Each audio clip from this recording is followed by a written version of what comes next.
Chandrikanda Monument Unveil ki matam se lokhat minase Monument Unveil se akoi ki Miss P Satana First Baptism Group ta ki mana unveil tawi kani adugi tawtri mamang da Guru rawang na pere se khongphiraga akoi smaina program se paikhat ba hawrse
Memang partner tu, thagak pada pen banai jaba, thagak tu lagi pasyo. Asyik bertanya, pasyo mana sahaja pipi tu, hari hari tu nak thagak pasyo. Pasyo nasangi mati kari sulai, aduh pasyo lagi nungsi bagi mapan. Nasana naik koi pasyo, women society. Jadi kun ke mga asubat di paisyo na kubirap ini nga ito tagal mas lagi paisyo na sana na ko kunsi chup na hena ipaisyo na gisiba to mapumpawa nangi da mahena ka thopungamba nangi da mahena sakhilai na thoban to yaba na sana pi amamam ehan bidu na ipaisyo mas lagi hena chakhat pe yaba ministry hena mapumpawa yaba ohen biyo haitana Pap tagi handok pi banajar Prabhu Jishu Krista nangi ming da hajabni nangi ming na matam lebi lebi kuti mutu joy oi personal amen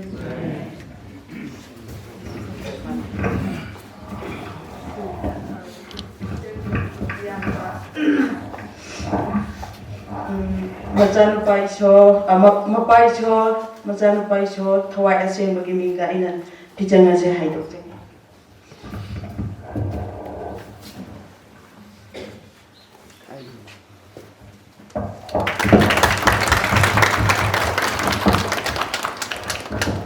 Meitei Baptist Church Ukhrul Women's Society Silver Jubilee, celebrating God's faithfulness on 21st to 22nd July 2026. Theme Freedom in Christ, Galatians chapter 5 verse 1. Theme song Loyalty to Christ, MBC hymn number T47. Preacher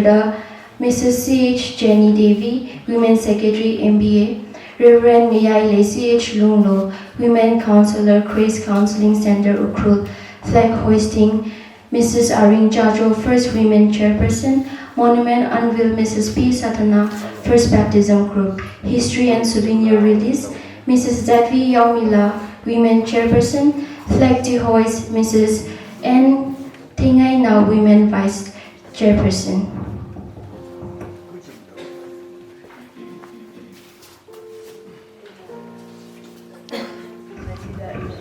Mazam tanpa kini yang bayam dapat kanbi dan naina siapa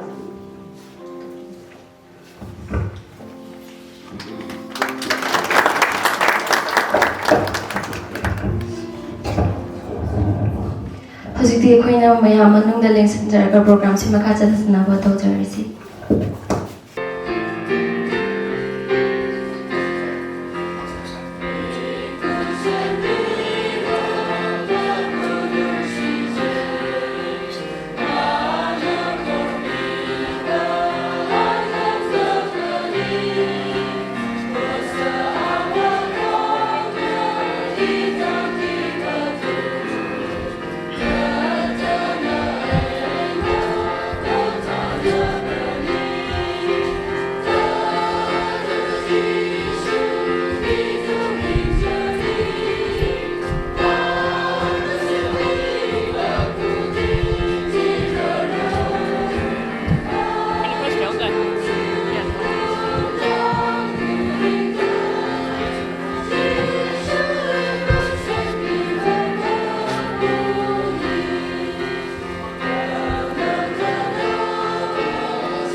Good morning, everyone.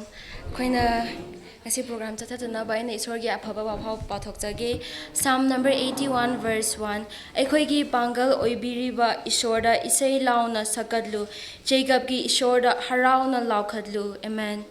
Ishorna bina bigraba fajargraba ayugi pungja asida lengsan biragraba khwai kibik makpo harau de yambaga loina na thawai asengbigi mingda mayamda welcome tawjari ngasi Meitei Baptist Church Women Society na chahi kunmanga suba silver jubilee celebrate tawbasida lengsan birakba khwai pumnamak akhoigi damakti yamna nungaiba amasung isorgi bor phangbani haina haini kaigino hardi churchina hek haurakbadagi ima singna tatana prayer tawraga lamjing biduna thawai sengba lambida moina lamjing biduna akhoina sida yaroba ngambani haina ima singda nuaijare yam thagajare haibaju haini aduga lakadorba matam khuting maktazu ima singna ngasi phawbada adum prayer tawduna akhoida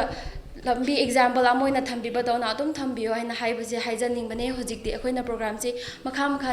chathajana ba aina khanghanjarake moderator da ashni maiba mai samak lecture sigi mutungda akhoina opening song se Jubilee theme song sakjagani hymn number da 347 se mayamna hogalaga sakminagani adugi mathangde invocation prayer se Reverend PS Sword Pastor Hunpun Baptist Church mahakna lobigani adugi mathangda presentation ki matam se Women Society na lokhat bigani adugi mathangda special number se Jubilee committee tagi leijagani greetings da Miss Tingray P. Lunghar Worship President Tangkhul Shinawlong mahakna matam laubigani aduga scripture reader da Mrs. Mina Tarnal Women Chairperson Korkha Baptist Church mahakna laubigani aduga pulpit hymn da hymn number 9090 si sakminagani aduga ngasi akhoiga aphaba wapau pubirakadauba se Reverend Ngayai Lei CH Lunglo mahakna aphaba wapau se akhoi mayamda pubirakani adugi mathangda vote of thanks da Mrs. L. Temsala Jubilee Secretary mahakna matam laubigani aduga closing hymn number da 396 isakminagani aduga closing prayer da Mrs. John Kaping Women Chairperson Phungyo Baptist Church sumaina akhoi se program se mathang chatha jagadobane hojikti akhoi mayamna isai number da 347 si fangbiradi lepkhat biraga sakminasi aduga sigi mathangda invocation prayer se Pastor PS Worthunbun mana matam laupisano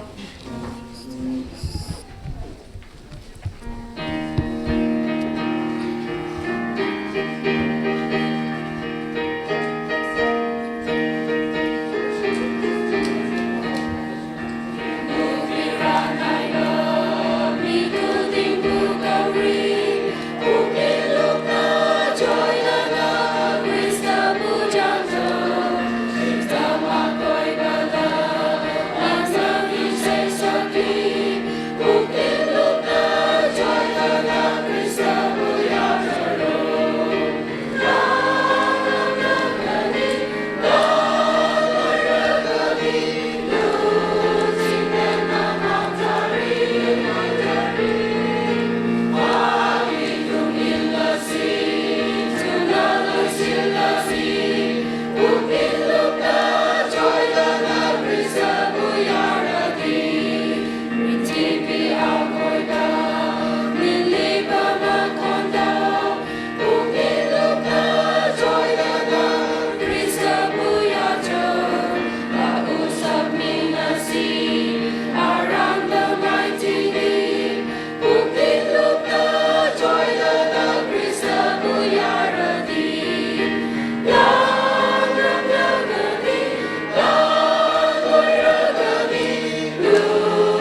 Short Jesse,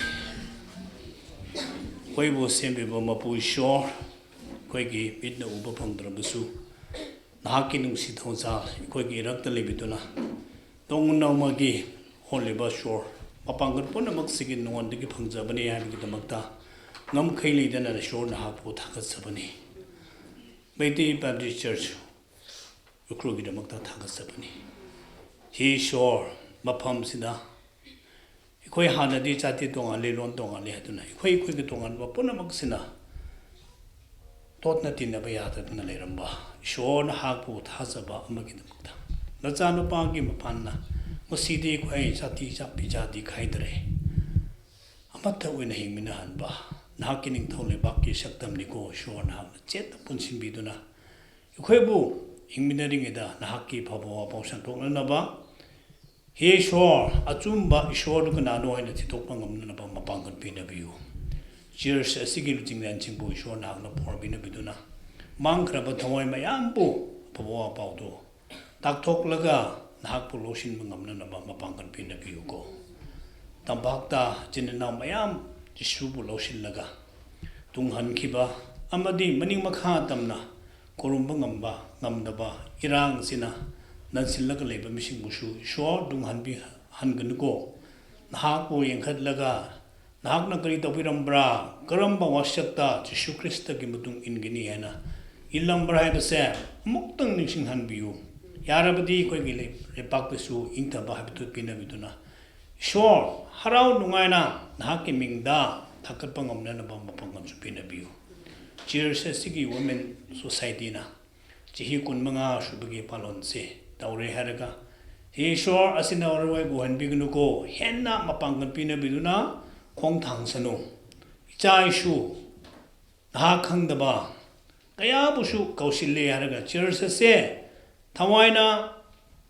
Mapangan Piba. Tawai Kombangamba. Cheers. Mother Society. We had you.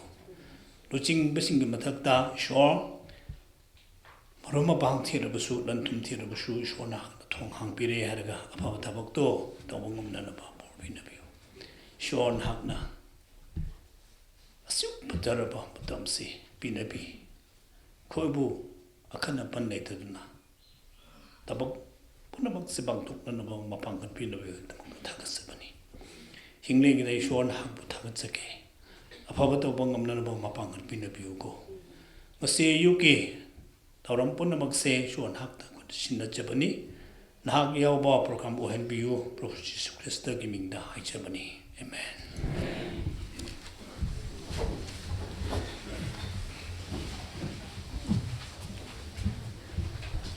Invocation prayer lobby ro ojabu yam thaga jari hojik de koina matam che women society the patient representation lobby na bagi damakta.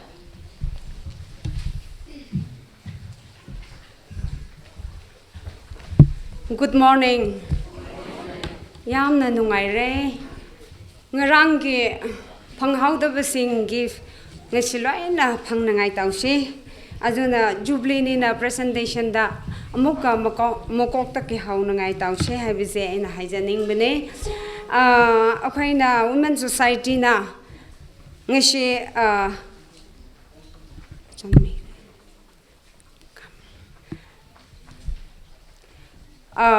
Jubilee asida ngishi first baptism oiba okhaige monoman unveil tawbiba Mrs. Satana ashibu society na nungshiba khudol ama pininge okhaige chairperson na bibishino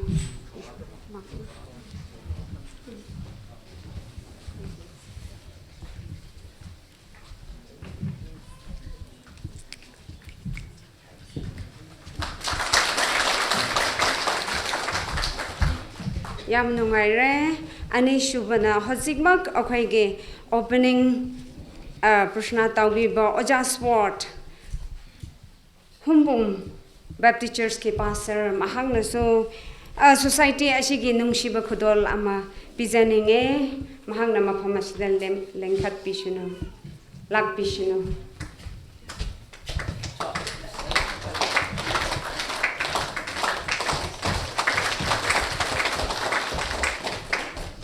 ahum shubada ngishe akhaina Khwaidagi Khaurang Ngaidana Labor Speaker, Khwaigi Mrs. Ngayaile C.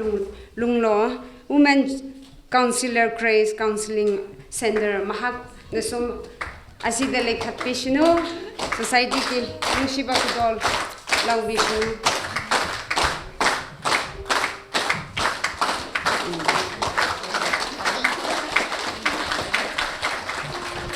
Marishu Vada Okaigi Tingrai P. Lunghar Warshi, President DSL, Mahangnaso Nungshiba Kudol de Laubiba Oishino.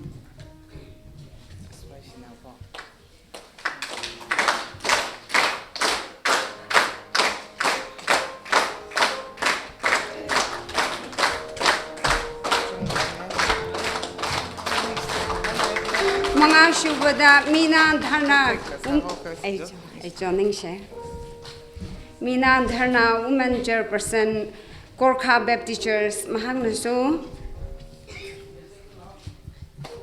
Nungshiba Kudol Laubiba Ishino Mahangsi Korkha Baptist Church Ki Women Chairperson name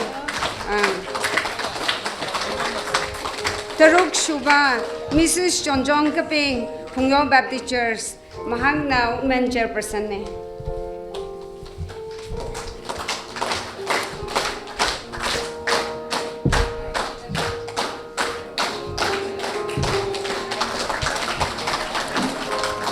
Adugi Makada Ngashi Akwai Jubilee Asida Recording Secretary Oibiriba Gina S. Gina Mahagna so Mapamasida Lenkat Pishnu Gina Ani Shubada Priyasi Ahum Shubada Ashuni Mokoy Ahum Guso Mapamasi the Lenkatio Mapamasi the Lenkatio Priyasi Akwai youth ki Leishabi Singni Moina Women Society ki Jubilee Sida Harau na Akwai Hokan Labi Bagi the Society na Nungai Bagi give Amamam Dige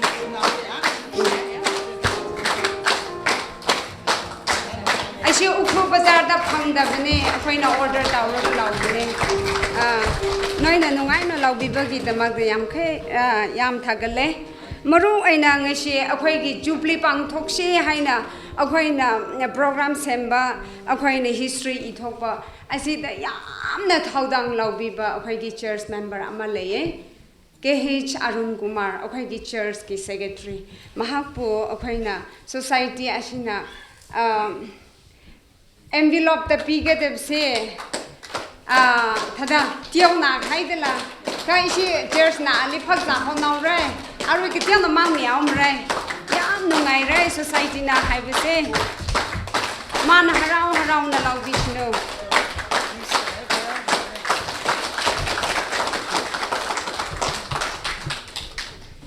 Women Society ki Jubilee Oibne na society ashina Taupuramba ase Kang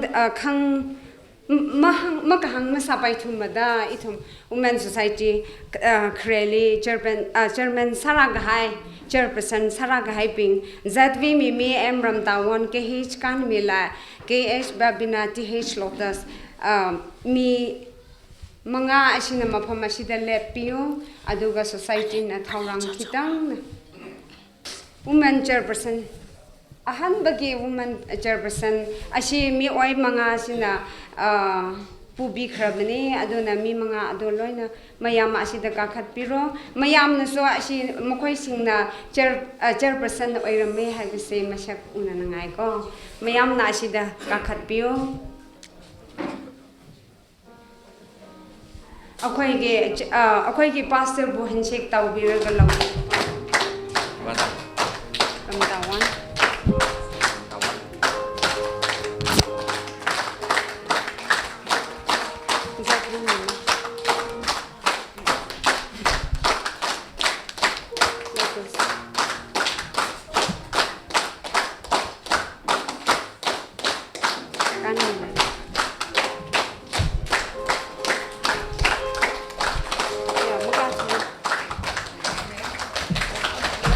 Yam nungai re ani shubada secretary oiriba sing Women Secretary Oribising, El Apem S. Atim, El Temsa, Ege Achui, Mi Oi Marie.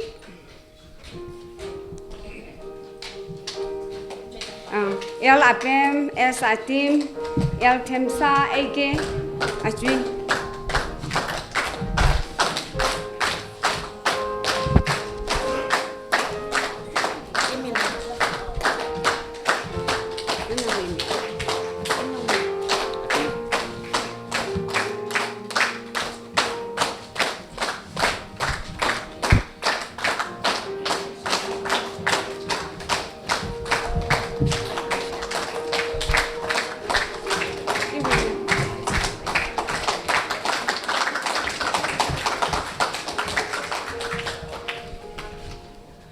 Mathangda executive taubasing over thingla hairiba mi oising asina mathang asida matang changda nangai mathang lakpio over thingla keram thingla se swami John H Chimre John T H Shanti Akening Clem T Grace me T H Anju mathang thokpiro mathang thokpiro Anju MG Sila Empremi K H Sosoma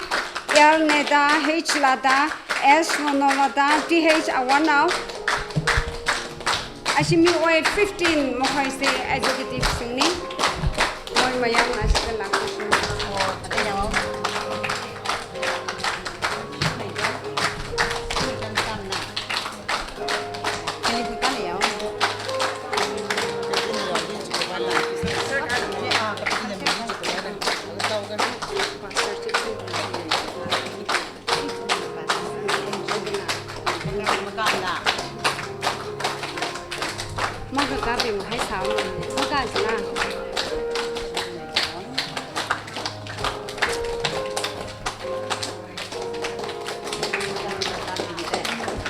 Sosoma akhoi women ge executive tauramba ashida akhoi ge Iraq ta lekhi de bi ama laye sosoma go mahagi imung asina mahagi give so lobby bo ishinu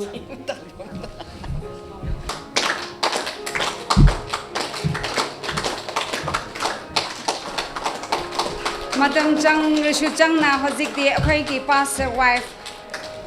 ki wife singbo akhoi na nungshiba khudol pininge Y Radhe Y Angela Ramila Ninghor Chitian ki wife asikumba mokhoi mari shina lak ramradi maphamasi da kakhat piro Y Radhe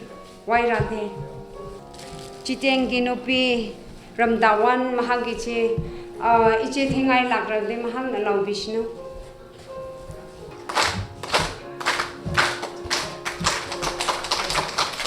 presentation ki matang sida loishin jarage horen awat pa leir so amuka kakhat nangai tawse hojidi conduct mafam Koi ima singji pukchen yam chawba bamu ba leidana mayam da loina magda sunaba hana gift bada moina yam wana hona jabse uraga koi ima singi pukchen chawse tamjaba yabane go have example ama oina khoi BBA yam nungai nogi presentation welcome yam sadum list tam tora o madam ama PB gani hojik khoi na makha thaba oina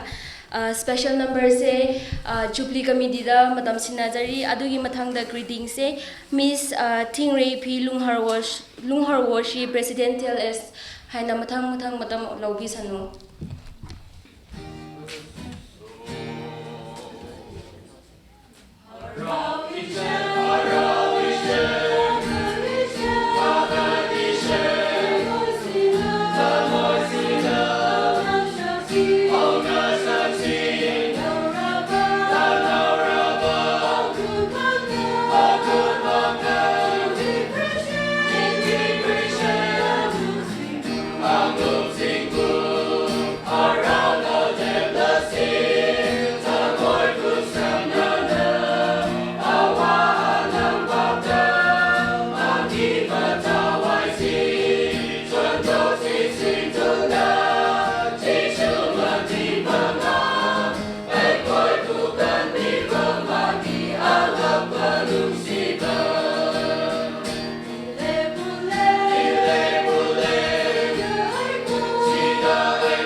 Hosiksu amuka ngarang pastor ngarang welcome service da laktaba church ki pastor sing lagrab de amarak noi ki phom da gi lep khat pio pastor sing noi ki ma phom da gi lep pio women society na Jubilee oibeni na pastor sing bo nungshiba khudol amama pininge haina Thorang Tauduna Laye, no in a Harauna, she low biro, Hibisi Hijaninge, Pastor Singh.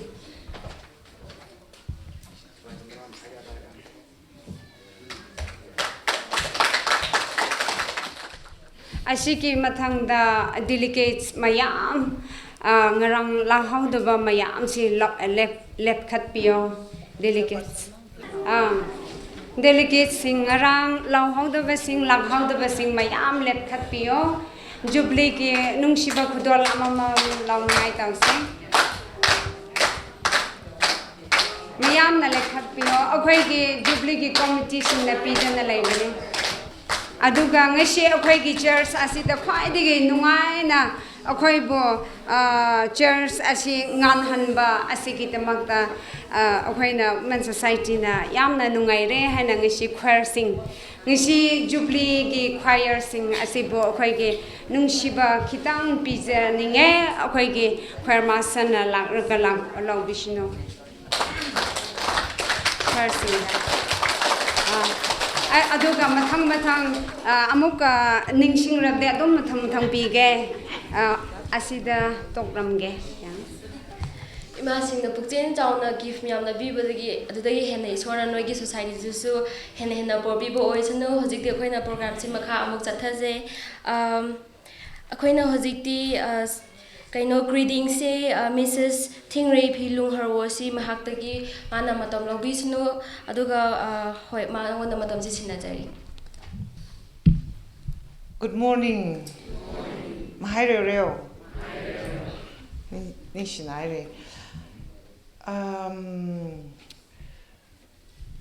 Ay ihan bada isor bu yam thakat jari ngarang nahandagi nong yam juraga lagraga si ngasi noi Jubilee si karam doram girai na bukding yam waraga leib sida ngasi ngarang dagi nong si handare go nong ju si tuga ngarang ngasi si dum haugat bada akhoi bu sunlight na welcome do bu uraga ishor si kyam thabra ko haibu khanje aduga ngasi akhoi gi Jubilee si ishor na yaupi gre haibu witness to we akhoi myam na ko. Let's praise the Lord.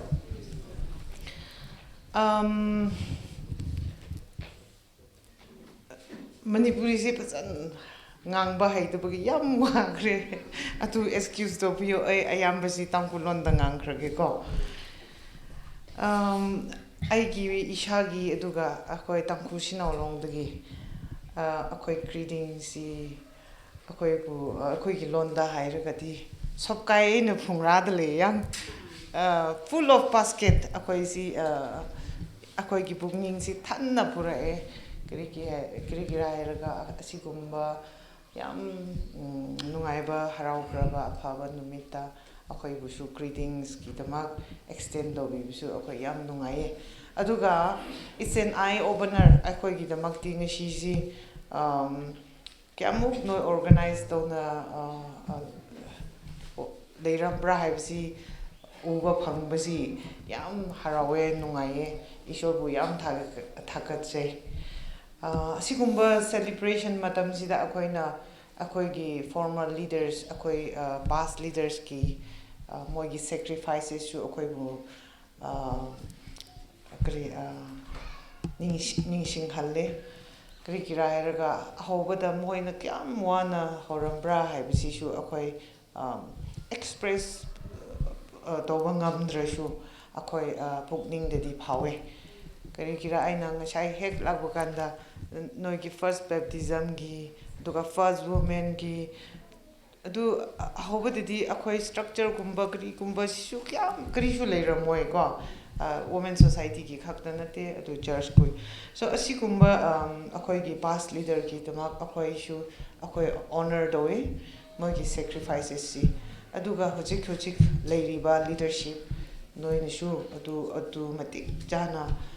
ꯑꯁꯤꯒꯨꯝꯕ organize ꯇꯧꯕ ꯉꯝꯕꯁꯤ ꯌꯥꯝ appreciate ꯇꯧꯋꯦ ꯍꯥꯏꯕꯁꯤ ꯐꯣꯡꯗꯣꯛꯅꯤꯡꯉꯦ women society ꯒꯤ ꯍꯥꯏꯔꯒꯗꯤ ꯑꯩꯅ ꯑꯩꯒꯤ ꯋꯥꯈꯜꯗ ꯂꯥꯛꯄꯁꯤꯀꯣ breaking borders haibisi akoina adum hanna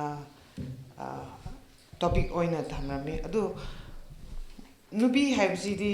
we break borders haibisi ta kri alanba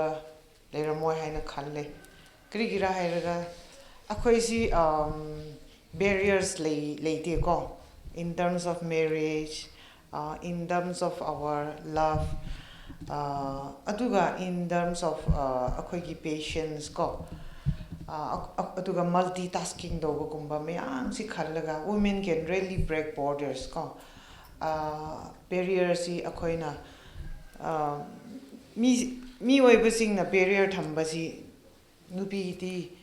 as a mother as a daughter as a grand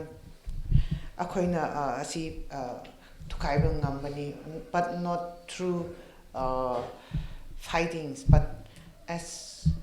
waters ishingumna akoisi we can influence atuga without ishing yaudrati akoi hingdaba hingba ngamdaba gumna ko imagi patience atuga akoigi multitasking imasingi akoina multiply doba yaba ko akoigi nature na bikraba akoigi physical body da asigumba myam si khallagedi akoisi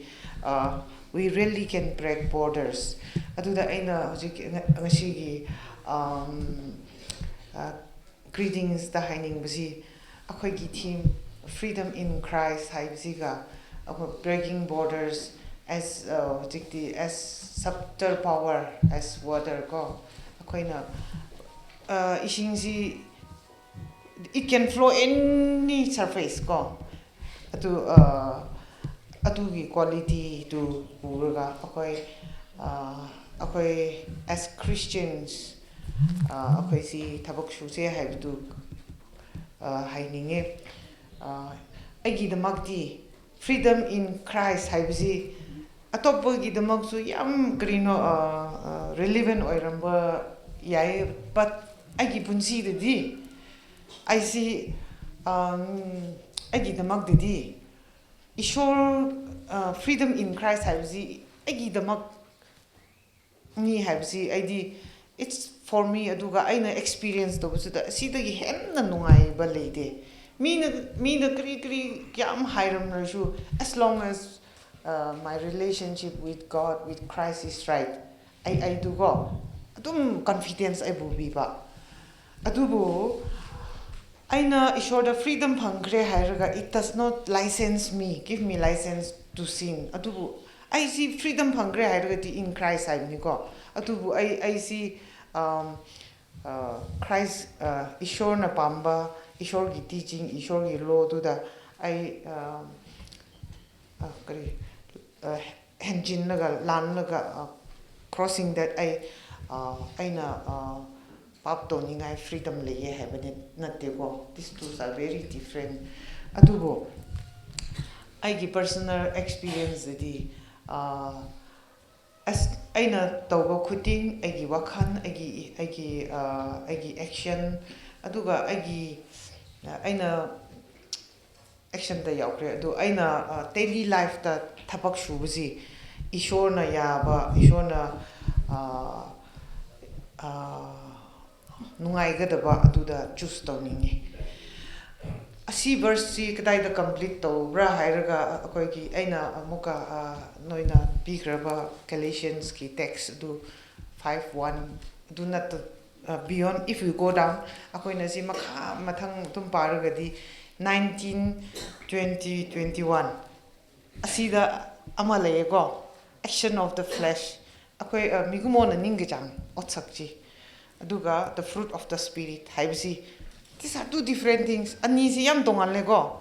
adu freedom du da akoina indicator adu da pikre haina lawe ai si pai yam ba mi junate adubu agi bunzi da aina adum indicator du da yenge mi na pamba haibsidi hojiki 19 to 21 du da pikhre ko Galatians 5 to 19 to 21 adubu akoina Christ da akoina freedom in Christ to phangre hairagadi adugi fruits to di gatai da lebra hairaga 20 to 23 adu da lekhre ko Bible to shoot tangpul shu oiba English shu Manipuri ron da Bible lei thum ki matam su yam guina loning de adu hojiki fruits of the spirit haib du da indicate toraga akoina action asi da dawre bisi does it align with the fruit of the spirit haib du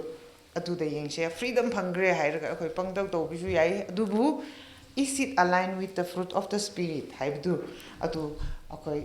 adu yengse haib du hainingi aduga akoi tamkhu sinau long dagi amuka Meitei Baptist Church ki Women Society noiki chairperson aduga executive member amuka thank you so much akoi busu invite to bi bidu aduga akoi mathang du shu let's akoi si punningai to shi program mayam bu I honestly I have see I have na khangram de ko Meitei Baptist Women Society sumleye han akoi Women Society mayam bu shu akoi prasna to tawning tawhan we want to come together in prayer adubu asigumsi akoi wakhanda yawram dabdu hojik asida lakraga Korka Baptist Church no Nepali haibra Korka asigumba shu so it akoi busu tum I open to han lego aduga hojik women yola ministry haibisi su khatlaga yam kyam akoina thapak tun shuningai kyam libra haib tu shu dum ningsing halle atu akoi women su akoi gi yola sing bu specially request oninge akoi wherever akoi karamba community da karamba church da karamba congregation da affiliate to shi da akoi aphaba message tangkul sinau long gi member ama oina spread to shi aduga we are behind you akoi nokoi gi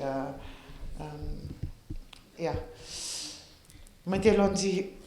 back the we will always support you aduga let's support each other aduga yaragati akoi busu adum noigi challenges aduga noina tawhanning budu akoi busu freely express to bio tangul women is always open akoi gi office to noigi ne haibsi lobio haibsi hairaga once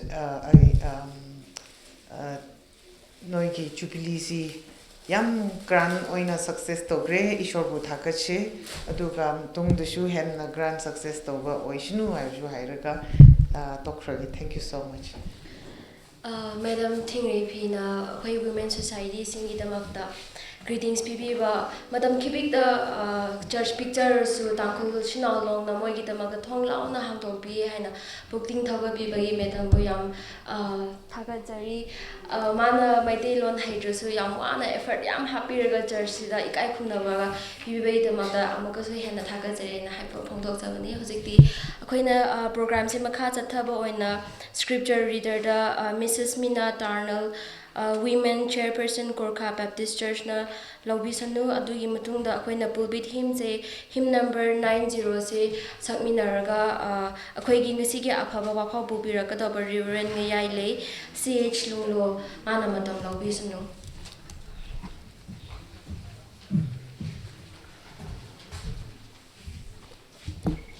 ngasi preacher no proper Bible mahom na Ephesians chapter 4 verse 15 and 16 Ephesians chapter 4 verse 15 and 16 15 adubu nungsibada achumba ngangduna makok oiriba Christagi pumnamakki marida chawkhatna nabani 16 ibungodagi hakchang pumnamakna punamak tangsham khudingna samjinnabagi mapana chap chana chansinduna amasung tuishunduna tongan ba saruk amagi changda thabak taubagi matung inna nungshibada masa mathanda sagatpa phawba hakchang chaukhatpa adu semi asi shoryo haini. Amen. Miyamna lepkhatuna koi bubithin saminasi.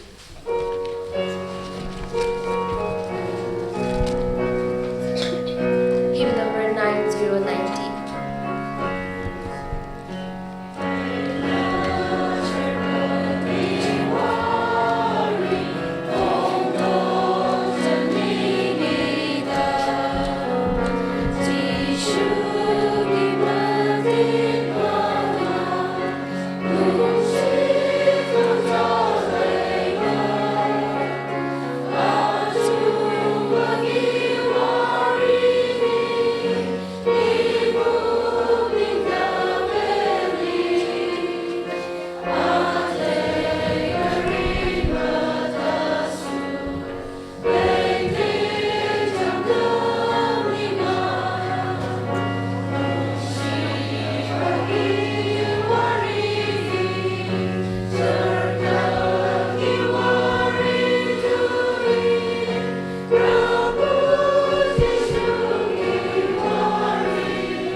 Ahanbada aina respect to udaba kwe Meitei Baptist Church ke pastor board of deacons church ke women society ke luching bishing Meitei Baptist Association ke women president amasung secretary tongan ba church ndagi lengshila iba pastor sing board of deacons women society ki members sing amasung ichil inaw imay ben mayam bo ishwar gi mingda ay hake haraw jabaga loina na salam to zabani ngasi Meitei Baptist Church women society gi jahi kun manga shoba celebration sida ay buso sharuk loba yaningai haina ningsing biduna ko bibagi tamak ayam ishorbo thagachai nakhoi busu ayhak yam haraujai ko haibasi phongdok ningbani masi yamna historic oiba thoramni masida tanja phangba haibasi aigi tamaktadi yamna chawraba privilege amani haina aina khanjai ngasi khoina yengminagadaba topic sidi growing together in love haibani growing together in love nungshi bagi wakhalda mari chana leiminna duna akoi haumina ba mapung phamina ba pramanda hairadi akoi imungda angang pokpa matamda imung mi sing loina se haraubani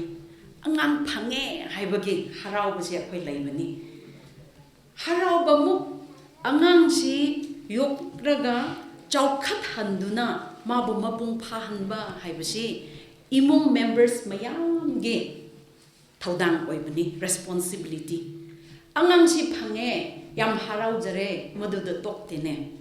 angang si karamaina yok piraga yengshin biduna mathang chauhallaga mapung phaba mi oi ama oi hankadara haibasi madugi responsibility du imung dugi member miyam ge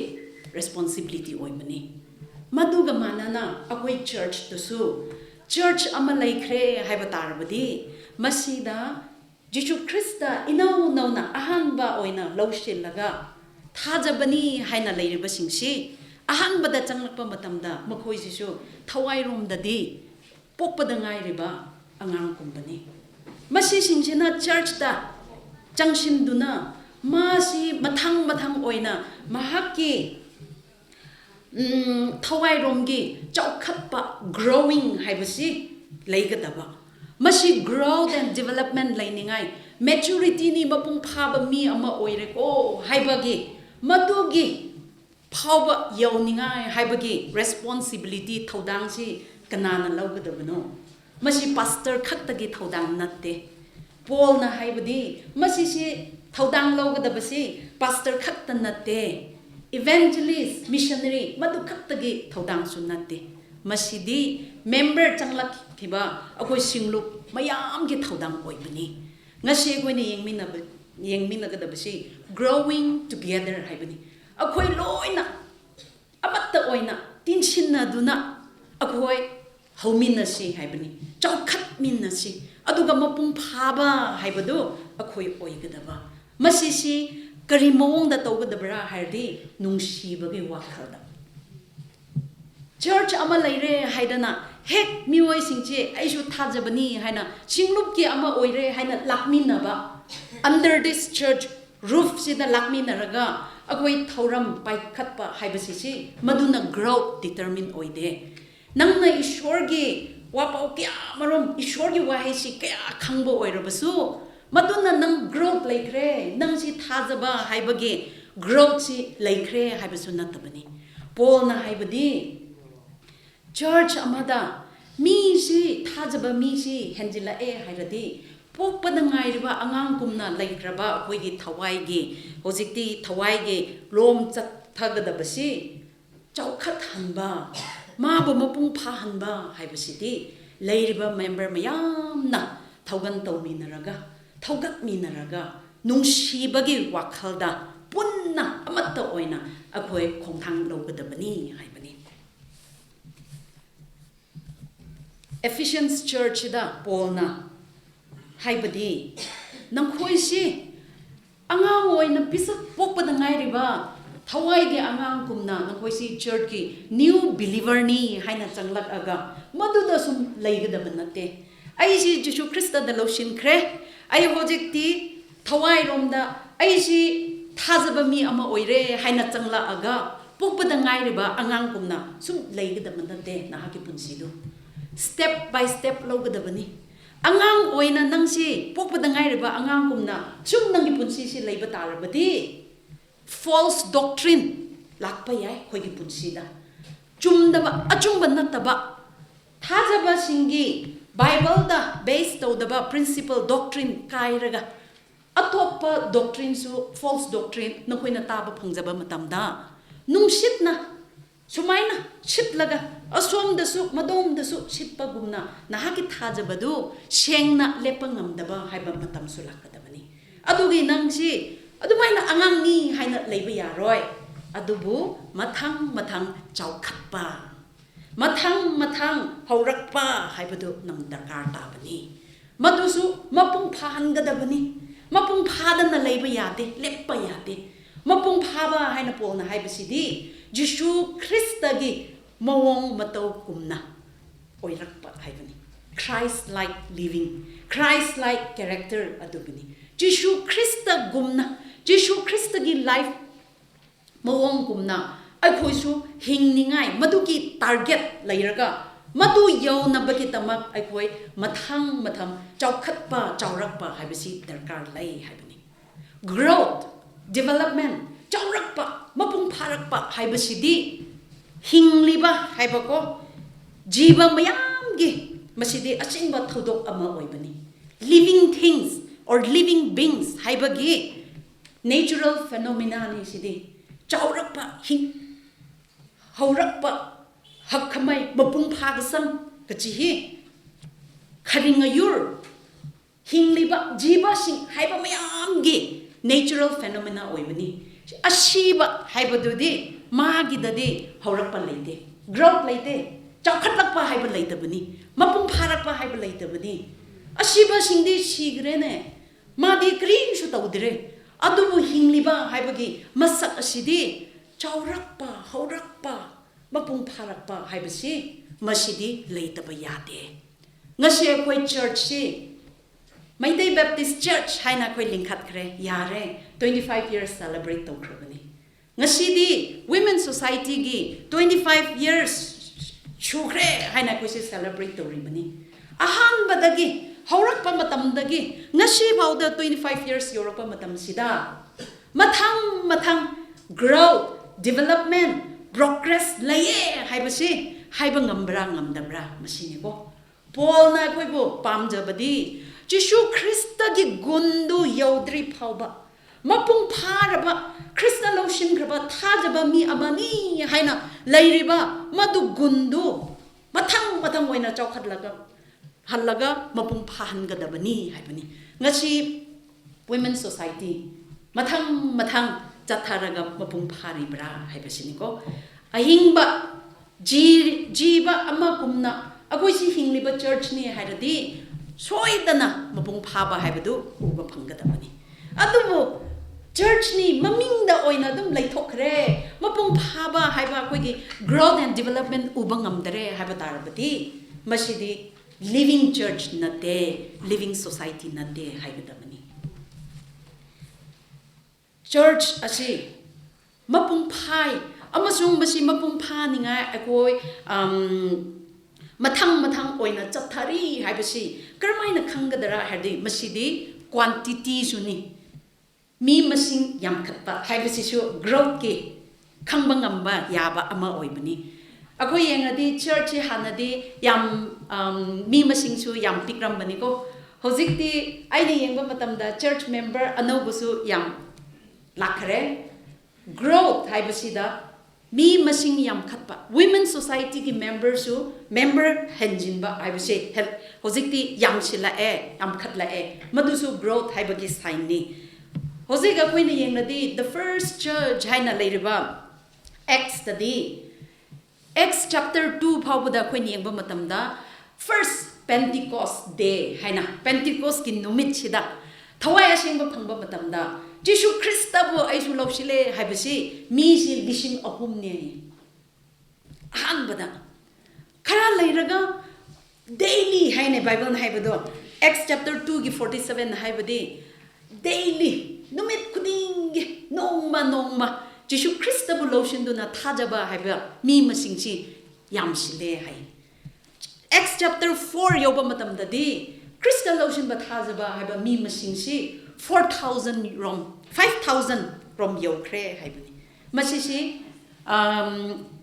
nupi sing aduga angang sing yaudana haibani ko nupa sing khattagi Jishu Krista loshin graba church amani haina leibisidi mi thazaba sing masing yam khatpa quantitative increment haibisisu masi nangi church growth laye progress sathari haibasi machine chu khangba ngamani hojik aikoi gi point sidi member lakraba sinsi quantity yam sinba mi masing yam khatla phare hojik di now na changja khraba thawai sinsi popada ngai riba thajaba singni haina leiriba thawai sinsi yam khre makhoi bu yengsin gadaba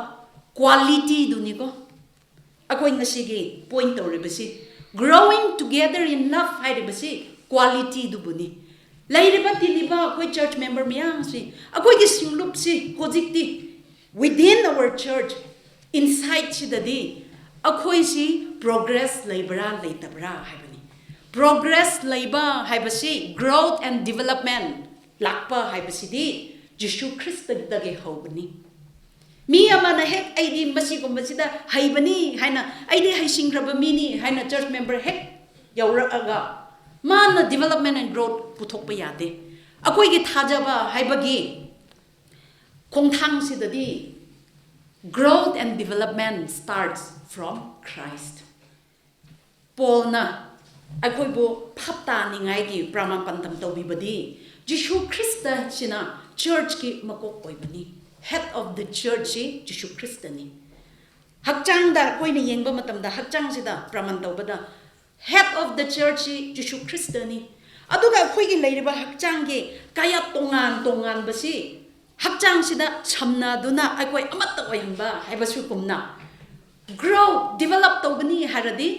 mi amasi Jishu Krista da samjinba connection masida connection leibasida hogadaba head of the church sida connection leitri phauba ma growth and development to biyade hojik ekoina leiriba growth and development haibasi Jishu Krista gi mawong Jishu Krista gumna Jishu Krista haibashi mashini haibagi magi moongumna Christ like maturity do pangnaba kitamakta agoi step by step progress to bushi Jishu Krista mashamakta agoi connection later di horak payade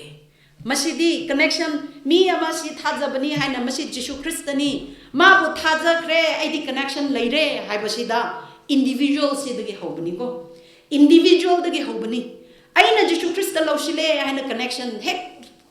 laiba Bible gi matung inadi akhoi bo Bible na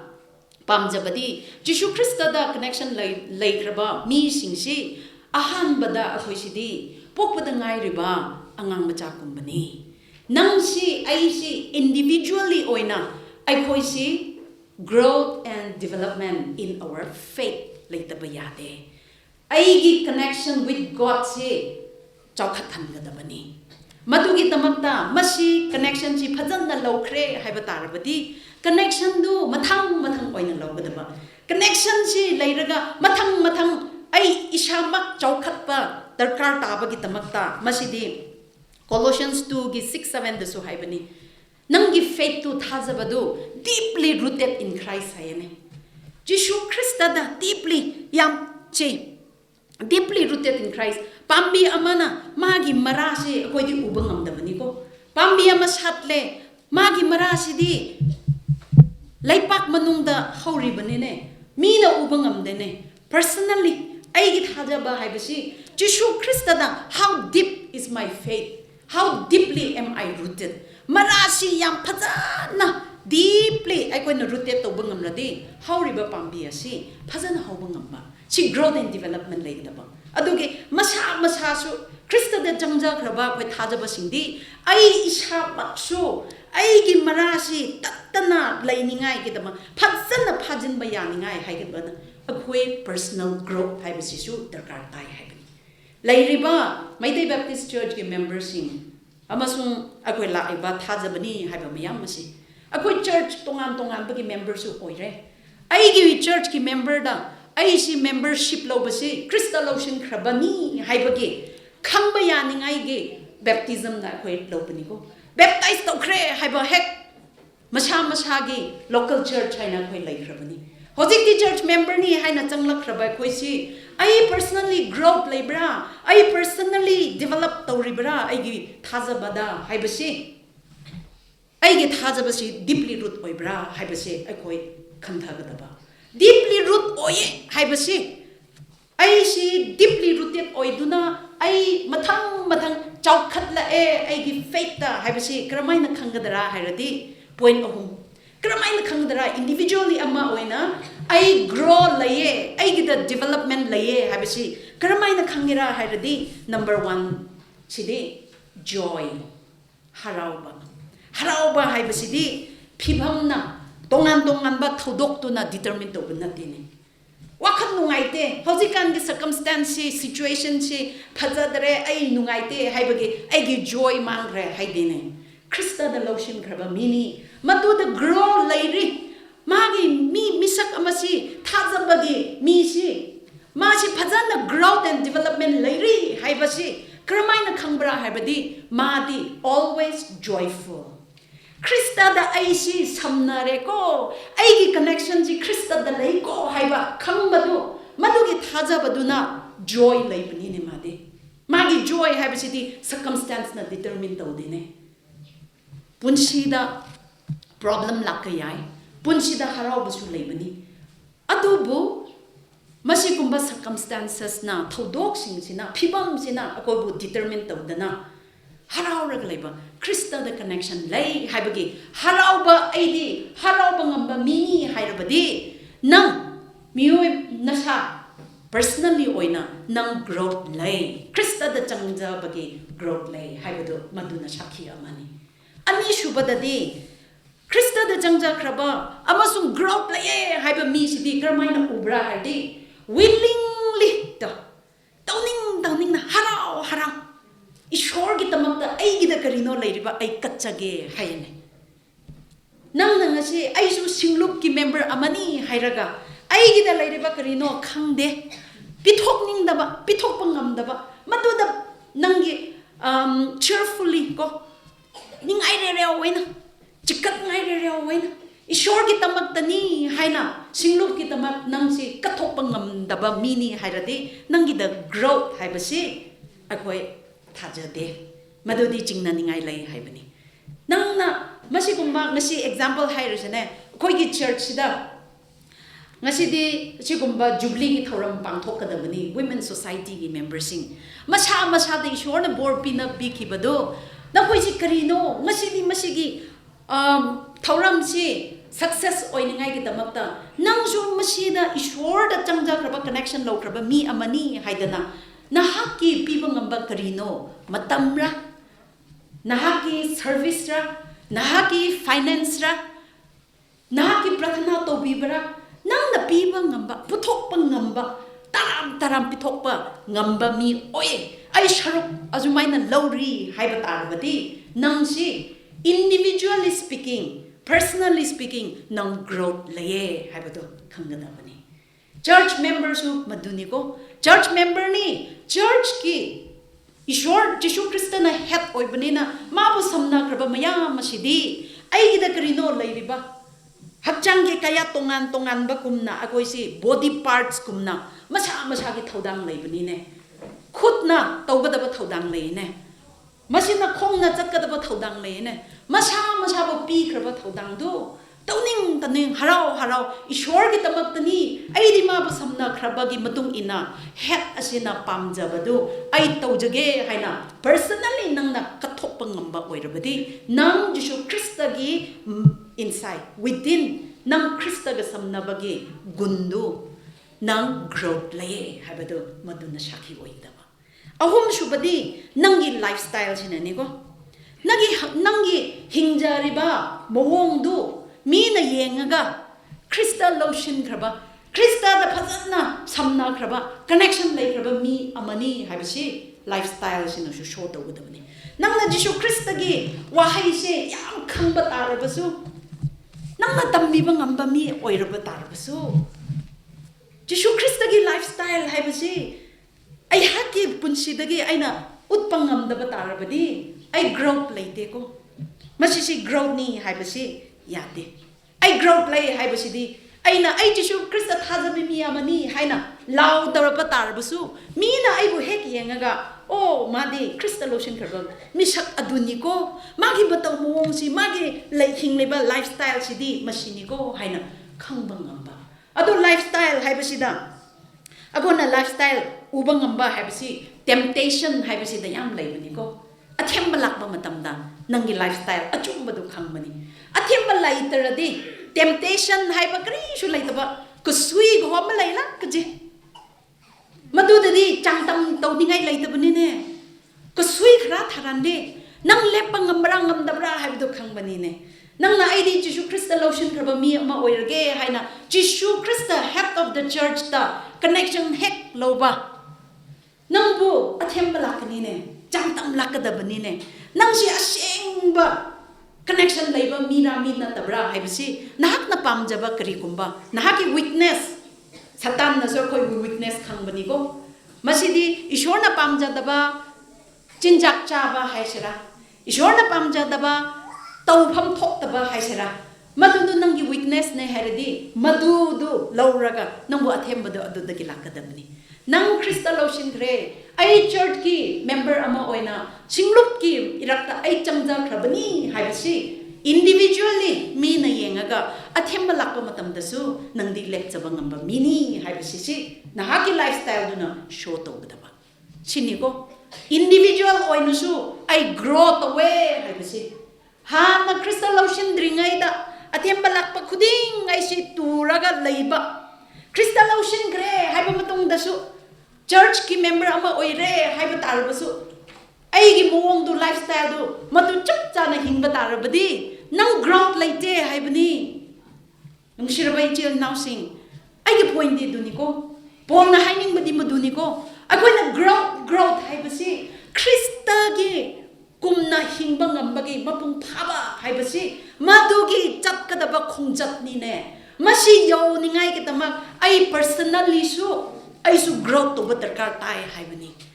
Aina Krista Loshin Ringai Manda, Aina Hingramba lifestyle do. Madu Hozik Powbada Edi Loshin Cre, Krista ga Samna Cre, Hydraga, Madu Chap Chana Hozik show a Howdy Hydrabatarbadi, a Shibanene, a Hingbani Hybasi, Namataza Bayadre.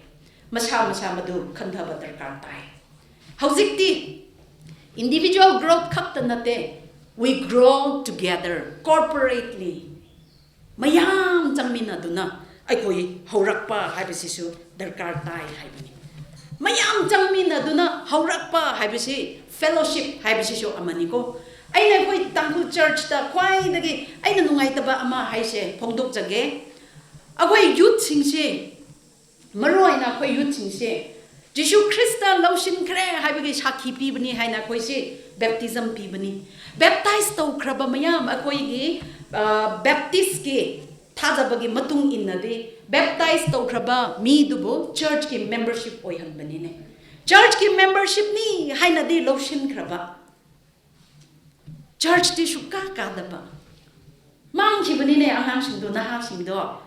Jishu Christa loshin gre ha ba ai koi se chahi ge oina baptism lo bani ko youth sing se youth member have si quite the minimum oiba church kuting the labanico. Church members in Shikadai at credo the youth members in she. Changsa kraba youth members in she church ki member nine. Makoi get how down so labanine. A koi fellowship erupt the lacterene makoi de karigino. A koi church na masigi maramda. Pazana Krista Loshin dringai ma. Mana ay tazabamini haina chaki pi dringai mamang duda. Makoibu Paptana Krista Loshin Grehana Shaki Pibatarabadi, church member Nico. Adudi church member Ama Oikrehadi, body of Christ Ashida, Nangsu Samjina Krabani, Nangsa Topayadine, Nangsu member Ama Oina, Hakjang the Leriba, Kayat Ama Oina, Nangsu Samna Krabanine. I see Samnare, Kut Amani Hana Samna Kraga, Aidi Masigi, Mapung Pabasida, Yauro Hena, Kuchikatolaga Pamayadine. Lay talk bayadene. Member amo ay namadi si the connection people darkar tabanine. Masi haibisidi fellowship puniko. Ako mayam grow to gani hairadi growing together darkar tai.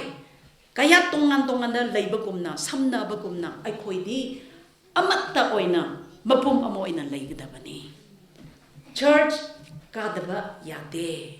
Fellowship ta churuk lo daba yade. Chini. Church lakmi na ba haibasidi akoy uminaraga kangminaraga sakmay unaduna harawmi na ba madukatan nati ko koy fellowship ay si akoy masidadi fellowship sidadi masada pi kraba ishwar na pi kraba thaudang tongan na laibadu sijin na gadabani haibani fellowship hay na dum church service lae loy na punsin laga ishwar bo thagat minasi haibadu madusu fellowship haibadu madusu amani ko Prathana to min na ba, Ishwar ki wapao tami na ba. Ay koy amatta oi haibagi unitedly together haibagi masak pongtok pa haibadu so amani fellowship si. Amaso isha da Ishwar na pi kraba thaudang haibadu laibani. Gift and talent haibasi laibani. Krista changza kraba connection lai kraba mayambo Bible gi matungina Paul gi takpik bagi matungina ay koibo Ishwar na tongan ba thaudang pai bayani ngai kitama spiritual gift piye haiben karana makhut ki thaudang tawgani karana khongi oiramgani ne karana de karambano sira tongan ba pibani madudu church asisi to build up the body of Christ kitamakta amasung aikoi amaga haugat minna ningai kitamakta pukning aikoi thaugat minna ningai kitamakta masada pi kraba thaudang do tawdaba yade church ki dikan ni haidana church kadardi karmaina church ki dikan gi responsibility lawgadabno women society gi executive ni leadership ama phangbani aduga women gi leadership ki role lawdaba tarabadi karmaina nang masigi singlupta nang su mi amani haina nang bu khanggadage haibani masa bo pi kraba thaudang do tawdaba yade amasung akoi di punna hingmin na se haiba tarabadi ai su ai gi thaudang nang su thaudang haibadu kakta nate ko ꯑꯩꯒꯤ ꯊꯧꯗꯥꯡꯗꯨ ꯃꯄꯨꯡ ꯐꯥꯅ ꯇꯧꯕ ꯉꯝꯅꯤꯡꯉꯥꯏ ꯅꯪꯅ ꯑꯩꯕꯨ support ꯄꯤꯒꯗꯕ ꯁꯤ join together haibani ko akoi sidi khut si krista da samna khrabani na khut ka khong ji su samnai ne khut na kari no thabak masidi aphabani ai masi ko masi thabak si suge haina tatke tauge tauningi haiba tar su khong na ai bu chingbi daradi ai yoba yade ne tauba yadabani ko si we are all connected in Christ as body of Christ haibani as all the parts of the body of Christ we are connected amaga amaga loina samnabani ne ishona aibu pi khraba potentials ko haiba ngamba matik aibu pi khraba si mapung phana sijinge haiba tarabadi ai sana hotnaba adu khatta nate nangna su aigi punchida shuruk logadabani haibani nangna su aibu thogat piba haibadu madu tarkar tai haibani ishorna mi amakhatta haibabudi mayam changsina duna tauba haibasida pangal lai haibasi bible na yam tak pibani je ecclesiastes 4:19 dasu haibani ko amma budi ani na hena phai haibani amma na tuba tarbasu amma duna chingkhat pigani haine potlum amma khaktana puba ngamdabadu su mi ani oirabadi yang halle haibani ne ngambani ne sisi madugi haibadi with you I can do better haibani ko team TEAM team kangi ko team football team je team group tu buni team haibagi artha si kharamuk na artha nate masigi TEAM ge together everyone achieves more hayane together everyone achieves more akhoi loina lakmi naraga akhoi mayam si tinaba tarabadi mi amana tawgani haina leirba thaudang do he na mapung phana to khanba ngame haibani akhoi praman oina akhoi gi imung da hairasene akhoi imung amada aigi icha nupi si ishorna punsida pi khraba icha nupi si ma hek pokbada ngairaba mabu chawkhat ningai mapung phaba mioi ama oiningai haina mabu yengsin bibasi mama mapa ge responsibility oina lobani angang si henna sum chawkhat rakpa growth and development leiba matamda aina mama ama oina aina khangba ngamene icha sibu ishorna kari kumba potentials tawba ngamba matik kari pibuno haibse aina khangbani ko oh aigi icha sidi masi kumbada phayene masi kumbada magi tawba ngambadu masi da lai haibasi magi tawba ngambagi matik to potentials to ability do mama ama oina aina khangbani madu fully develop tawningai madu magi punsida mapung phana sijinba ngamningai mama ama oina aina pukning thogat pidaradi magi potential do fully develop tawba ngamoi magi word adu ma masana oina hotna jaba masimuk oiba yai ko adoda mama ama oina aina thokat piba matamda mabu motivate tobe matamda mabu support encouragement patana piba matamda mabu ishorna pigriba masimuk yauna toba ngambagi matiktu mapung phana toba ngamme haibani matu chap chabani church members idaju changrakraba khoi mayam masi yengaga mabudi ishorna masi kumba tawba ngamba iba ngamba gi matik piene potential si mabudi prathana tawba gi matik piri mabudi masi kumba tawba yaba gi ngamba gi ishorna power piye haibat ai khoina khangba matamda madudu patana mapung phana sijinba ngamningai gi tama support pc haibani together haibani ko ai khoi su punna maga samnana ako tawmina si haibani masi tawba matamda bible na haibadi love na taw haibani nungsiba gi wakhal da taw haibani haujikan koi tangkhul gi imongda masi mi yam thokna ribani angang si yamna pikna leiriba haurak padangai riba angang singchi chokhatlakpa matamda kri tawre aigi imong sida lainingde aigi imongdagi ai chenning-khre ai punsi hingbase ai haraude nungaite haibo yam leibani ko karigino aigi imongda nungsiba haibasi leite imong manung amada nungsiba chanaba haibasi leitarabadi hingliba mioi dusu hingning da banine wa bani ko wakhanju ai nupa gi tamakta nupi sina ai hingning de hayene matai manau gi nungsibagi mari su tat khraba kumna ko ai hingning de ima gi tamakta macha do nusu ai hingning de ipa gi matau mong si yanga ai hingning de hayene nungsiba haibasina yomsin daradi kana su ai koi hingning da bani ko madu chang cha bani ne church member ni haina changlak patar basu ai church member ama oikre thajaba ama oina ai si chokhat patar kar tai masana khanja patar basu ai si haurak ke haina chokhat ke haina hotna jaba tar basu leireba singlup singsina member singsina thaukat people later patar badi ignore tau khraba tar badi mabu yengshin bidra batar badi isha ai ithomda haibasi hobungam da bani ne support kar ta bani ko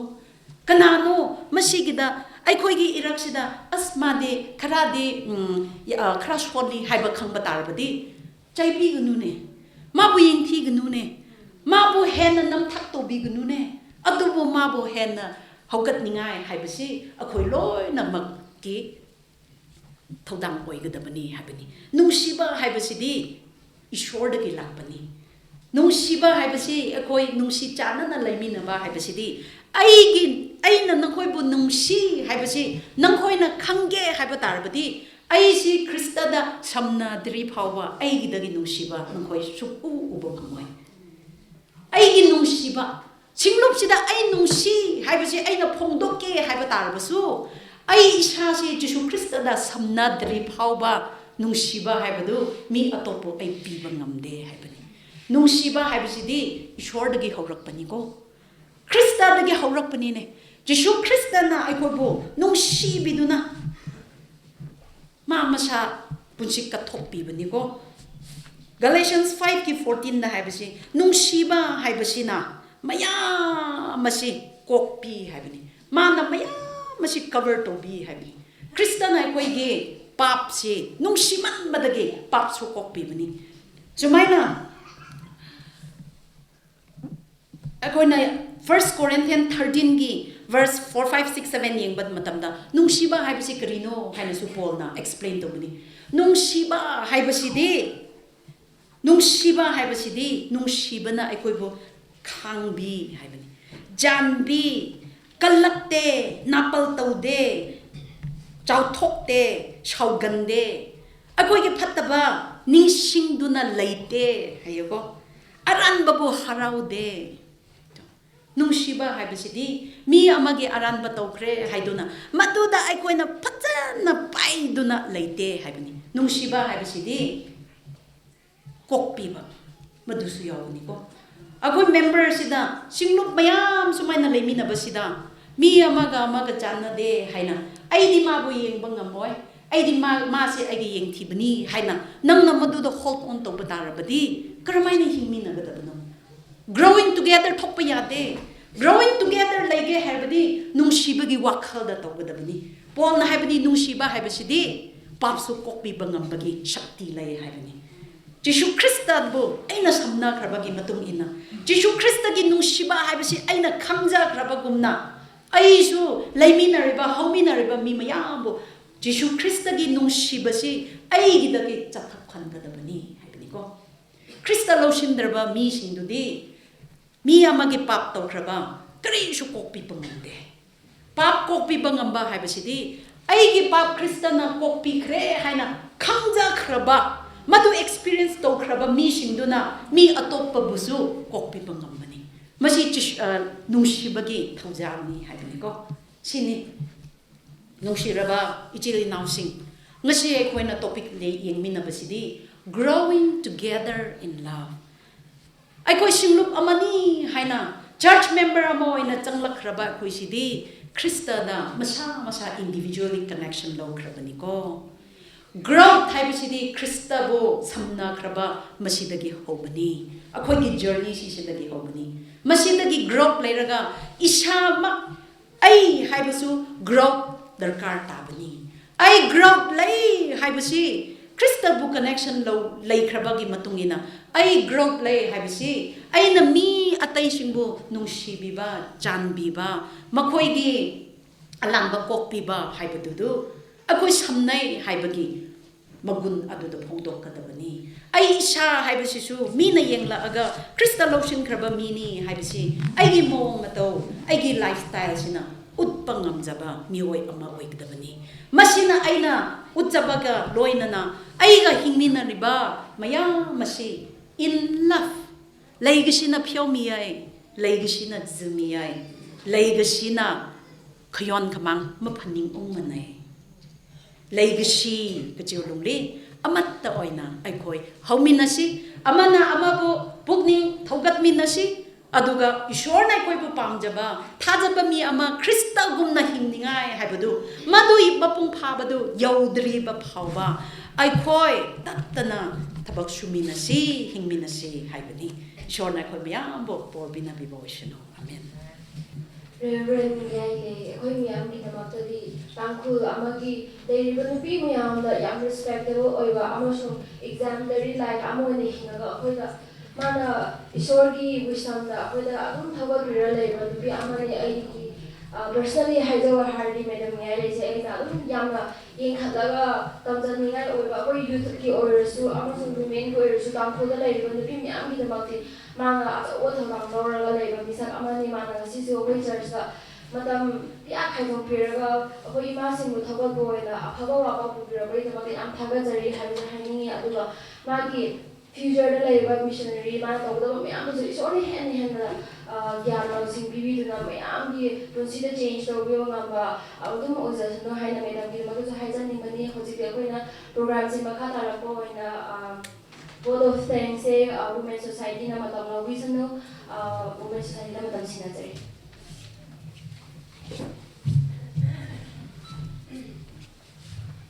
vote of thanks matam laudringai da aroibo oina akhoi ngasi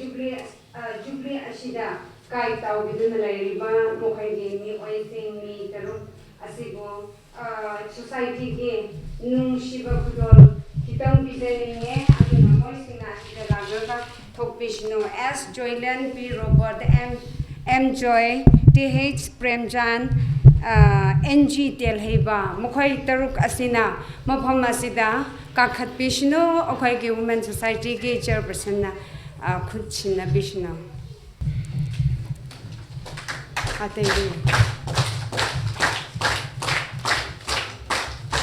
Premjan Telheba so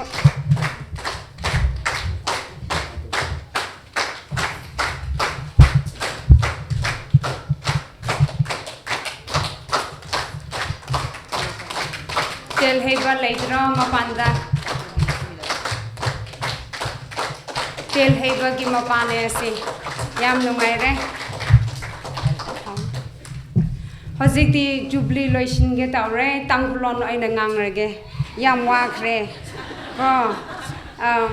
gift ki matangda hojikti ningi simigi jina tanghu twen mature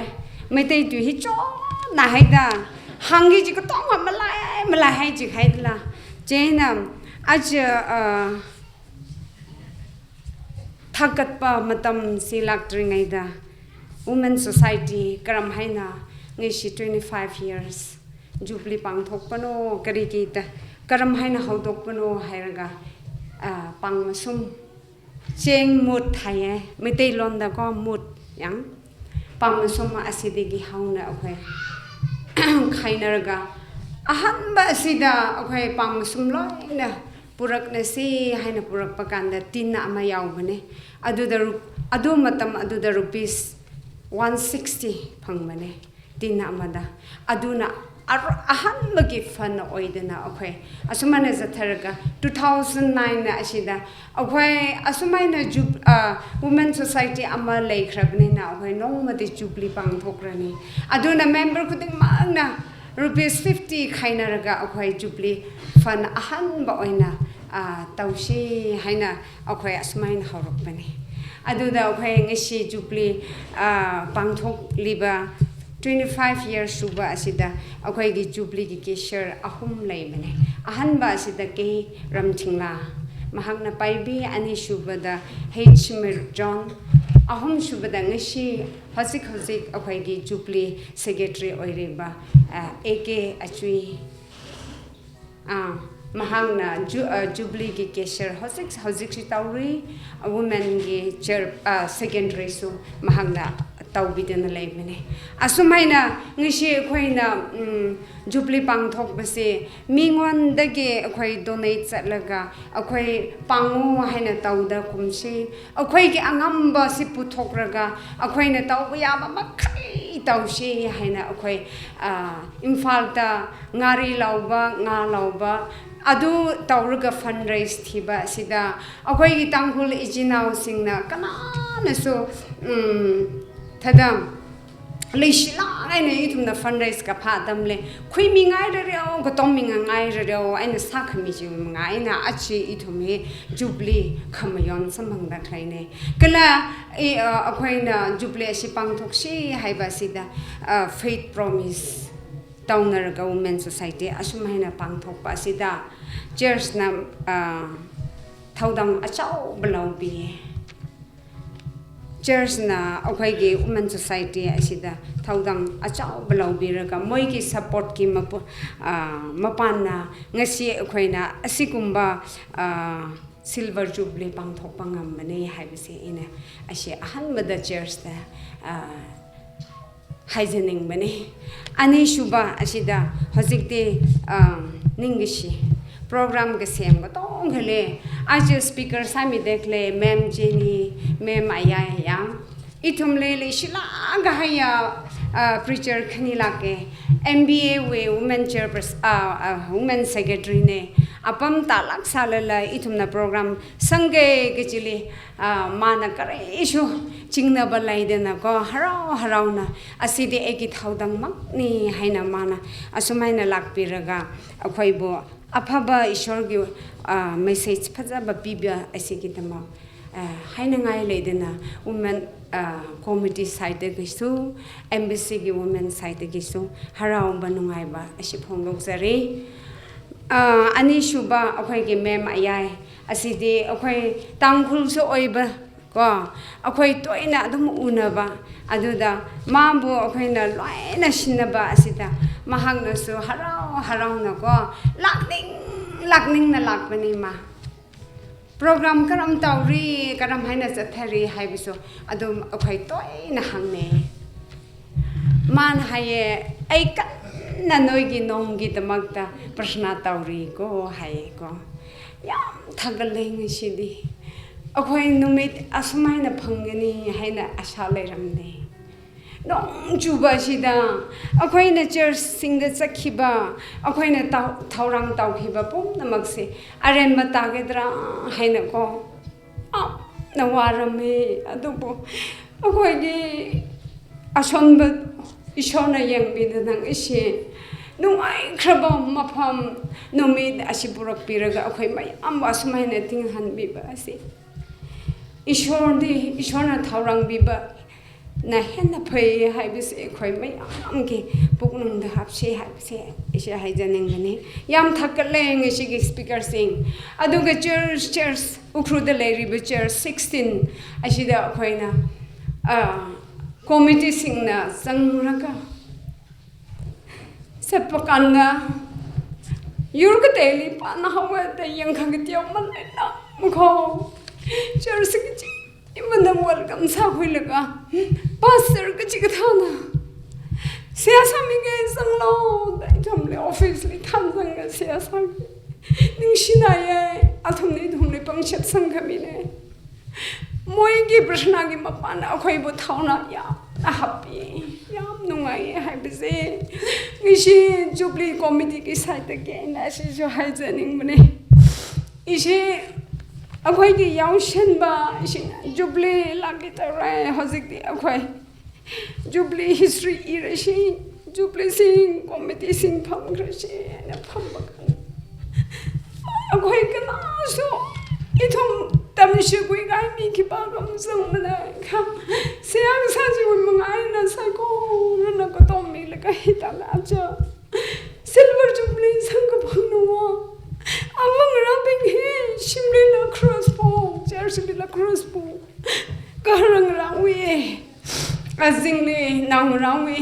potlum yam puraga gachi society de so potlum puraga saliba mamanga kani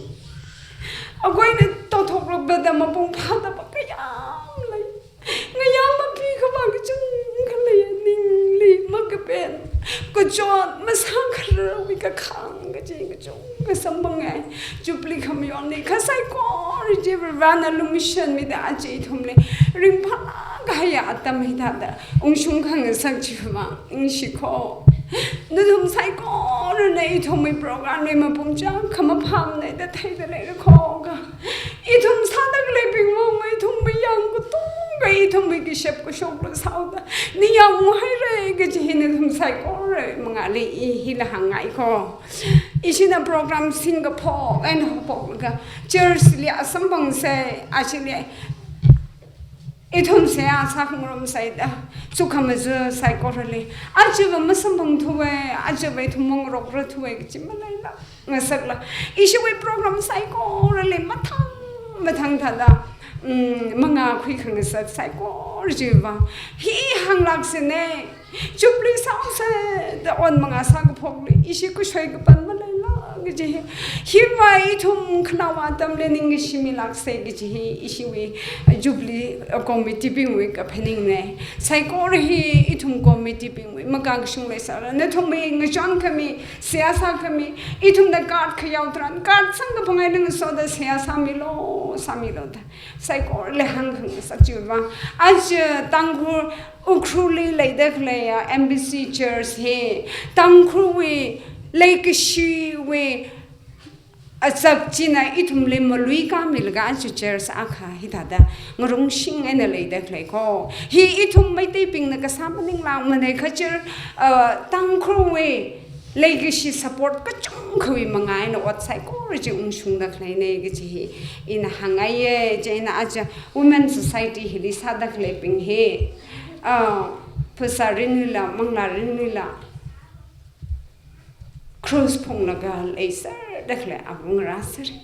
Catala ran it only pump quimida. You told me Garan Alibration, how come the subject with mine? Ring Paye, the Higata, Silver Jubilee Camion, it on something that like oh, Psycho, and Psychonatum Manga, say a Samilo, Killer Higata, Jubilee Lintumna, Ngalangazar, not to make a shot, Psychora, Monotaga by Kalesala, Notas, Heliga, Hitada, Rangarum Kamiva. Embassy Women Society Psycho, and an Inshinaire, Gajihin, Nabishava, Limahangru Salala. Hili, Nutum Lening Shina Hirako, the Hang Shoki, Psycho Rivang Sokming, Sarno, Gaji Hangaye.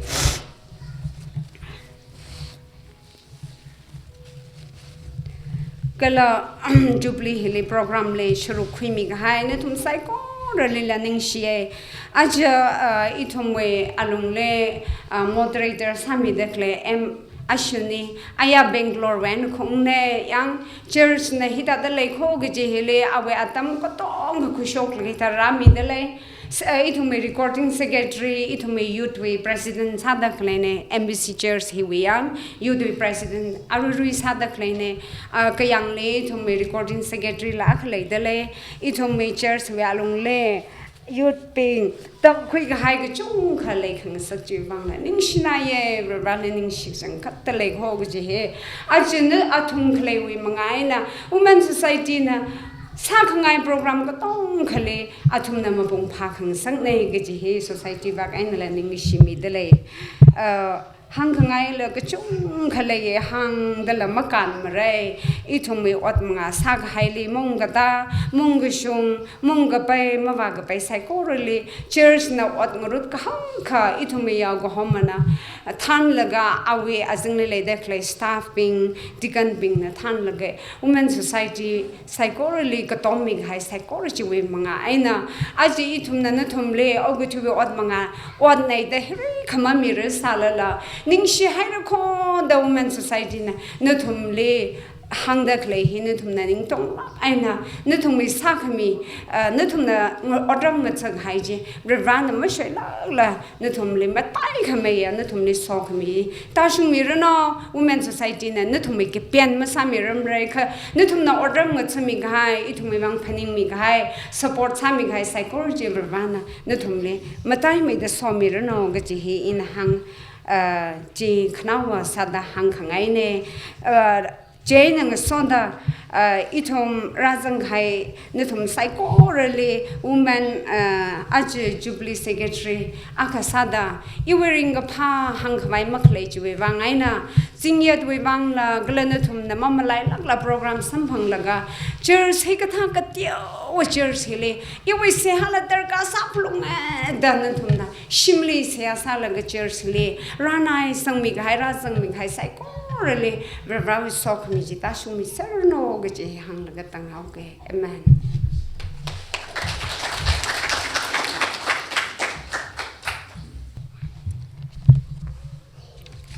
Program say, when the Matang Sataduna, the Arabian Matanda Lacre, imagine the program Silver Jubilee, Pangto, Badagi Hona Moina, my am the Thanksgiving Pigre, Hosik the Aina, so the left, imagine the Yamna Tagaza, Hay Pangdos and Heidi. Church na hozik leiriba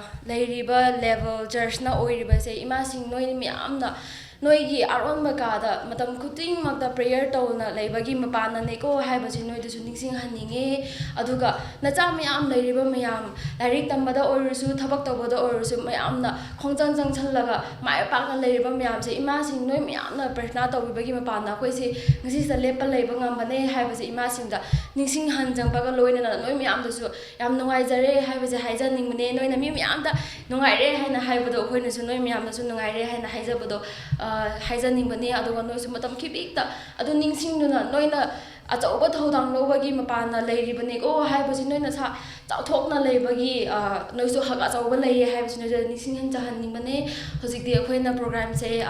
loisan bayanabagi asi loisandrikanda akhoigi youth oiramba aduga hojikti yum panthokraba akhoigi ningon singju akhoigi marakta lei aduna noi miamda sak khanghanbagi lepkhat janabagi noi miamda haizari miamna amtang lepkhat bio akhoi church ki ningon your laughing na nduna pamda khai pamoe nang dingal ga yari tong klin thumi sak mai ka stem lo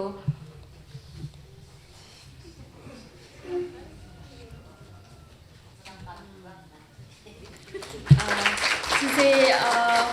lakbang ngamnaba khara su yahowe adubu hojik ngasi nungthingi afternoon service sida koi special oina ningon singi da magda program pai khat kadobane aduna mayam no su moibu thogat bibo oina moi mi yam dabnina mayam na lakbiraga program se mapung phana mo pai khat mina se nungthingi program su mayam yawbiyo haibse haijan ningmane aduga phambiyo na yam ngai jare no mayam da hojik de koina program si loisala matung da chak cha na mo so koina sinlang ga lei adu tawdri mamangda sigi manunggi program se loisalaga koina flag to hoist tawgani aduna hek loibaga mayam na mapana lengthok piraga flag to hoist tawbagi program se yamina se haibse mayam da stay back tawbiyo haibse haijabane hojikti koina closing hymn the embassy hymn number 396 is sakmina kani aduga closing prayer da Mrs. John Kaping women chairperson Pungyo Baptist Church mahakna lobi gani hojikti mayam na isai se phangbira di 396 se hogalaga sakmina se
ꯏꯁꯣꯔꯕꯨ ꯍꯥꯏꯖꯁꯤ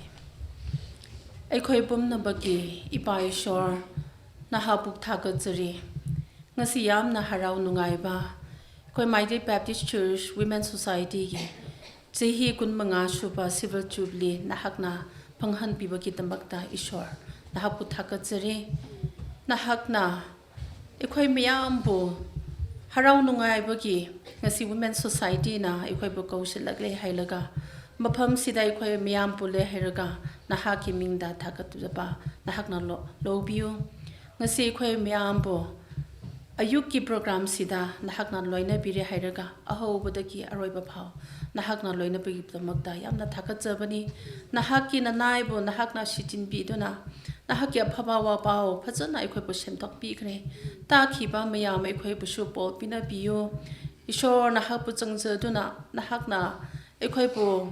pamba lamchata hingngai ekhoi bu ka pibio haibisi ekhoi ki prathana ni hojikti ipa ishor ekhoi ki program loikre nahakna nungsi dwiduna ekhoi pu thatok pio haina ekhoi pum namakbu chikiba hingdiba Prophet Jesus Christ ki mingda prathna tawjabani amen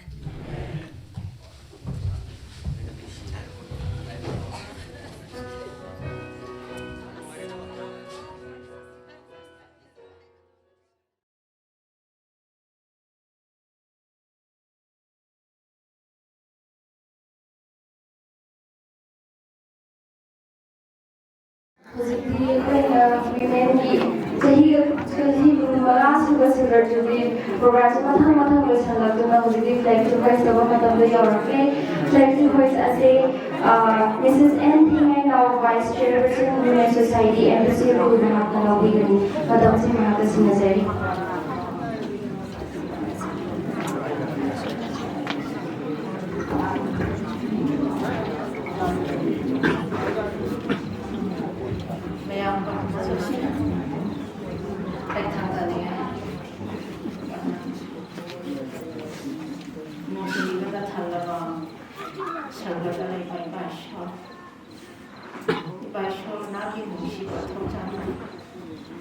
NBC Women Society chehi kun manga chukna shoinga teyona basho na ba chiki bi thakse chiki basho na kiminda fleki makhada chehi yang hai shugon bita akhoi miya kana mata anaya bita punchi no sauna basho no chi yang hadiyo thongdiyo basho na hakin shi ba thoja do bi Jishu hakin indonesiani Jishu Krista minda wa thegoshu amen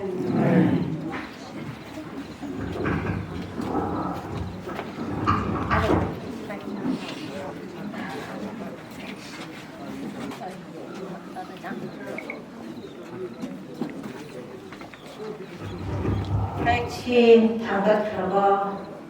flexin basho thawai shema Jishu Krista minda en thangai na atna thangdenda ve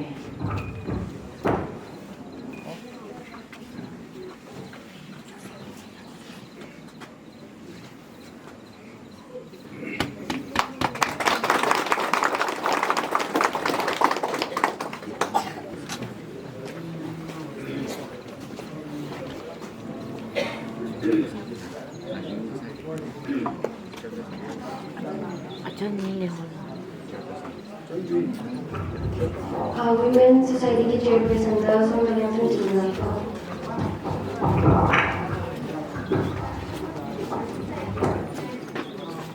Flexi Women Society chairperson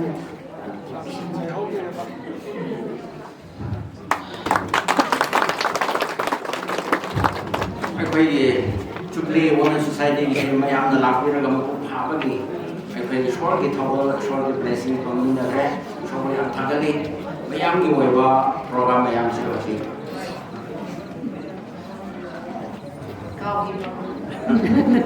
Women Society da enroll chapter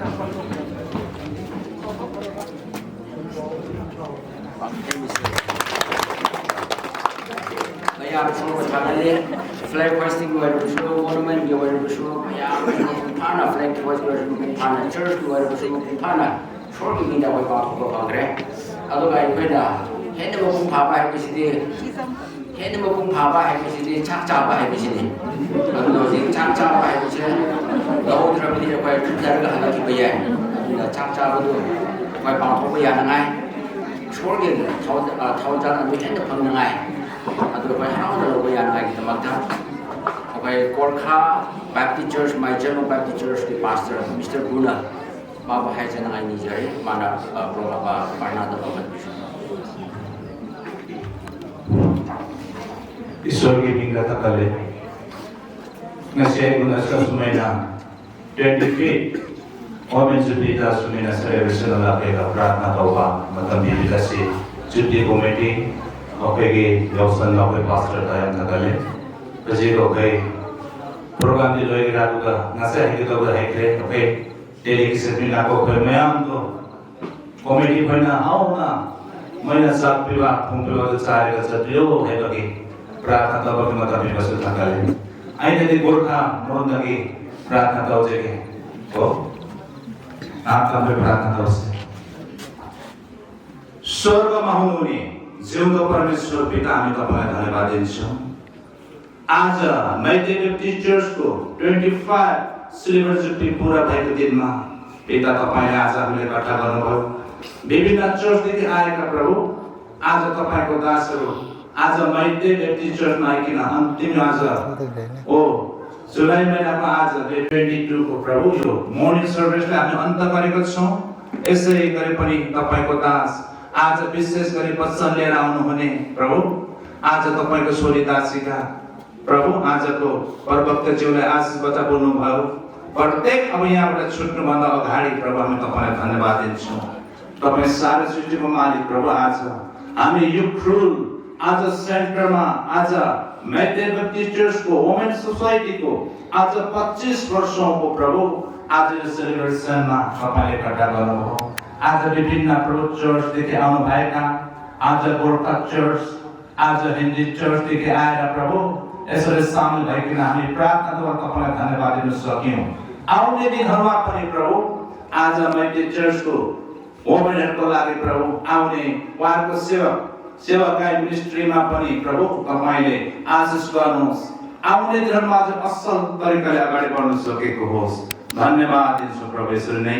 अब हामी अन्तमा पुगेछौं तपाईको दास-दासीकाहरूले आज कमिटीले बनाएको भात भोजन जे जस्तो बनाएको छ संसारको शरीरको हातले छुएर बनाएको छ आँखाले अशुद्ध छ भने पनि पवित्र तपाईको हातले छुइकिन प्रभु दिनुहोस् ताकि हामी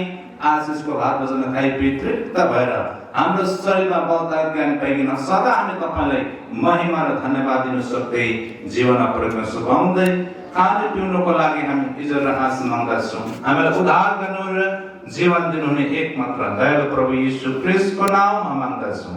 आमेन